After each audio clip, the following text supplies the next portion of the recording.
Hello বন্ধুরা, সবাই কেমন আছো? আশা করি সবাই খুব ভালো আছো।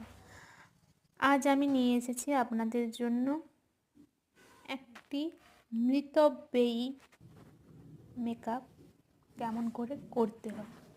মিতব্যয়ী বলতে আমার মতন যারা মাসে টিউশন পড়িয়ে বা অন্য কোনো কিছু উপায়ে 5,000 থেকে 10,000 টাকা ইনকাম করেন, তারা কেমনভাবে কোনো বিয়ে বাড়ি বা কোনো অনুষ্ঠান বাড়ি বা অন্য কোনো কিছুর জন্য বাইরে বেরালে মেকআপ কেমন করে করবেন।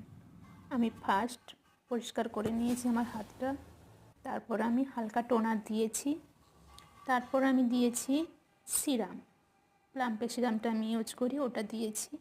তারপর আমি ময়শ্চারাইজার দিয়েছি, তারপর আমি ল্যাকমির প্রাইমারটা দিয়েছি। আমি এই প্রাইমারটা ইউজ করে দিনের বেলা হলে সানস্ক্রিন মেখে বেরিয়ে যাই, রাতে হলে এই স্টেপগুলো করি।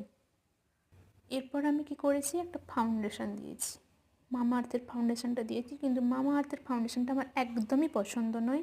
পুরো প্যাকটা মনে হয় আমি 1 থেকে 2 বার মেখেছি, তারপর পুরোটাই পড়ে আছে, জাস্ট আজকে একবার হাতে ইউজ করলাম, ওটা আর ইউজ করা যাবে না। এটা ফাউন্ডেশনটা আমার একদমই পছন্দের নয়। এরপর আমি কি করেছি, একটা কনসিলার নিয়েছি, কনসিলার নিয়ে হালকা ডাব ডাব করে নিয়েছি।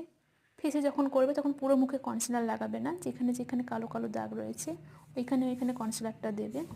এরপর একটা ফেস পাউডার বা কম্প্যাক্ট দিয়ে ডাব ডাব করে নিয়ে পুরো ফেস যে মেকআপটা করলে মোটামুটি তৈরি হয়ে গেল আমাদের মতন।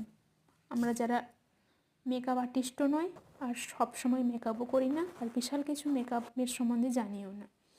এরপর যাদের কনসিলার ইউজ করতে জানেন তারা হালকা করে একটু কনসিলার টানবেন।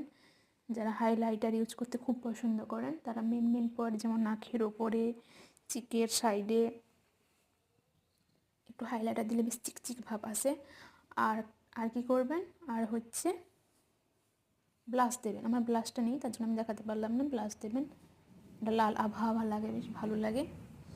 এরপর চোখের মেকআপের ক্ষেত্রে কাজল রয়েছে, আইলাইনার রয়েছে, মাস্ক, আই শ্যাডো প্যালেট রয়েছে।